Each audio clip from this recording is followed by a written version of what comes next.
Hey Thrive Church, Dustin here with BJ, and we're so excited to put this video together because we have an idea we believe is going to impact the future of our church in a big way.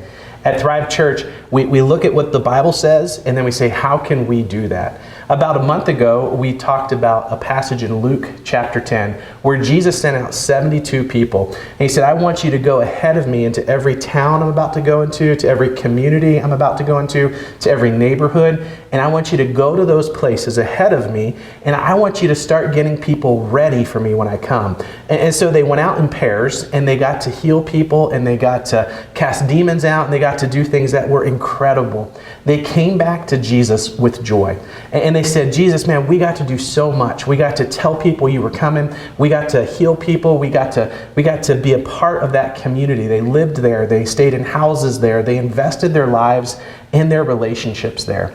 And we believe at Thrive Church that picture of what we see is that Jesus wants you as part of Thrive Church to go into your community, to go into your neighborhood, to go into the very place that you live and to love people, to care for people, and to build relationships with them. And you know what? These are things that happen even before Jesus comes, or even before you invite them to come to church with you. And so in that same way, BJ and I are going to talk about something we're going to do this Easter season that's going to help you go into your neighborhood, go into your community, and to use the relationships that you've built with people to start to talk to them ahead of time, even before Easter comes. So BJ, tell us about this idea we have for a backyard egg hunt. Yeah, a lot of times people, when they think about engaging their friends or in their communities, they think, oh, my goal is to invite them to church. Well, that's not a bad goal to have. Generally speaking, people aren't just going to be like, hey, nice to meet you, come to my church. There's going to be some steps along the way. And I think a good way to think about that, and we've talked about it in the terms of the front yard to the backyard to the living room to church. And what that basically means is as you engage with people, typically you're going to engage with them in a front yard capacity. How are you? Nice to meet you. Oh, these are your kids. What school do they go to? All of those kind of things. Kind of like that more shallow but very intentional way of engaging with people. From that point then, you would invite people to say, hey, do you want to have a bonfire in my backyard? Another layer, another step in the process of getting to know and to invest in people, a little bit more intimate and personal, but not quite into the house yet. And then from the backyard, you would then invite people to say, hey, would you like to come and have dinner with me and my family? That's a lot more personal than the front yard is, but it's a step from the front yard to the backyard to the living room to the dining room.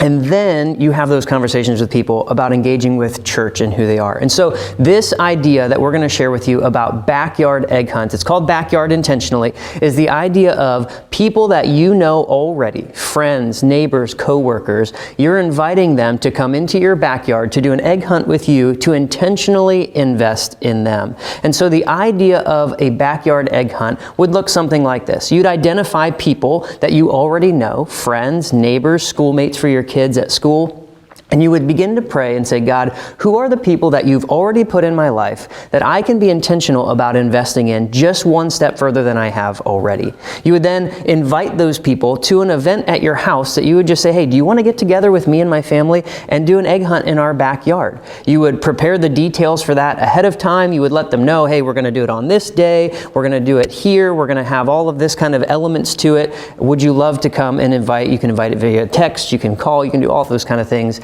And then you would prepare the event. You would set up the details for what that would look like. You would get the eggs. You would get the candy. You would set up how you would want it to be. You can add elements to it if you want to. If you want to barbecue with these people, if you want to do face painting, if you want to do crafts, whatever you want to do to engage with these people that you already care about a little bit more. And then on the day of the event, you want to make sure things are in place so that then when they show up, there's fun to be had. You're engaging with people. There's lots of ways for you to go about this, but the idea is to keep it small and intimate and personal so that you can invest in the people that you already know. Now, you might be sitting there thinking, this sounds a lot like something our church did for many, many years. We had a great egg hunt here at our property, and we got to see that become quite an event. Now as our church has transitioned, we've gone to a point where we're in 2 campuses and we want to see multiplication happen. We want to be able to reach people in a different way in both of those 2 communities that we're in. And so this actually, it's not a church event. Just as you heard BJ talk about this. This is no longer my church is doing an event, but really this is a relationship building event that you're doing, that you're leveraging your relationships, your backyard, and inviting people to say, come spend time with me, come to this event. And the purpose, the excuse, the why is we're going to have eggs and candy and it's going to be fun for your kids. But really you're investing in that relationship. You're showing people how much you care about them, and you're building that relationship from the front yard to the backyard. And hopefully there'll be some steps to where you can invite them to your living room, as Pastor BJ said. And then eventually as that relationship builds and this trust grows, they'll be ready and prepared when you start to say, do you want to come with me to church? So that's the why. We're shifting this event to go from being a church-centered event to being your backyard-centered event, because it's your relationships that you are investing in.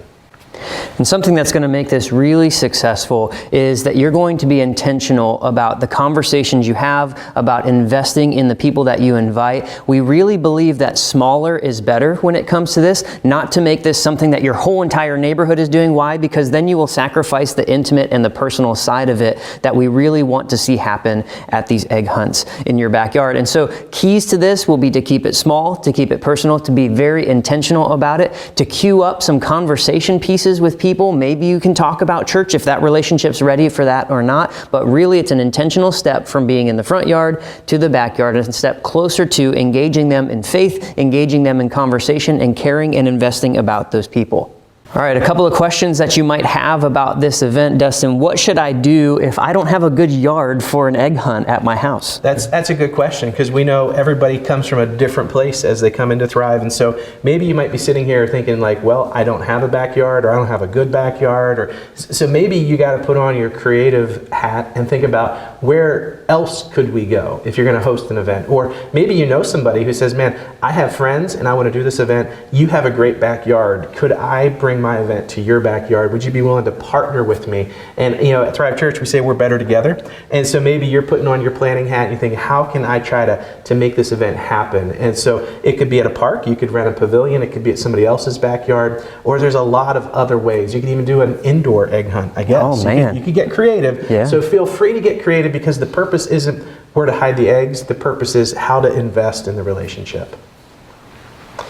So BJ, what if I don't have kids of my own to invite? My kids, my youngest kids are in high school now. So maybe my kids are older than an egg hunt, or maybe my kids have kids and they live far away. So what should I do if I'm sitting here and I don't have any kids to invite? Yeah, and everybody's in a different season of life, and maybe you used to do egg hunts with kids and then now you don't. The win here is not necessarily the egg hunt with the kids as much as it is investing and caring for the people that you're engaging with. So if you do have kids of that age, great, run with the egg hunt option because it's fun and it's still engaging. If you don't have to force it and say, hey, all of my 40, 50-year-old friends, let's do an egg hunt together. You might say, hey, instead of an egg hunt, why don't we do a backyard barbecue? Why don't we use something like that? Why don't we maybe play games together, or invite them over for Scrabble, things of common interest. March Madness is coming up. Be a great way to invite somebody over, say, hey, come watch basketball with me. The win here is to engage with people. So the egg hunt is just an excuse to get people in your backyard, to engage with them intentionally, but there are many other ways to do that. And so this would be a great opportunity for that as well. Absolutely.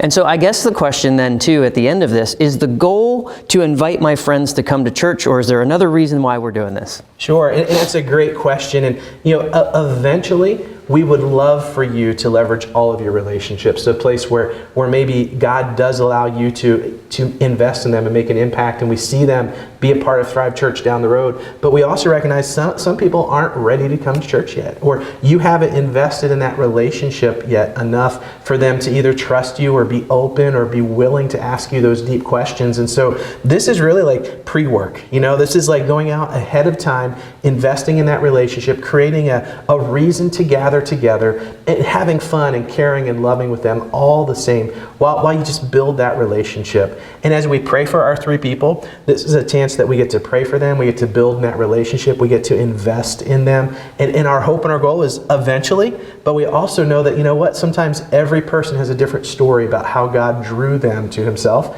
This might be just a step in that story. Because you've been faithful to do this, God will use it as part of that story.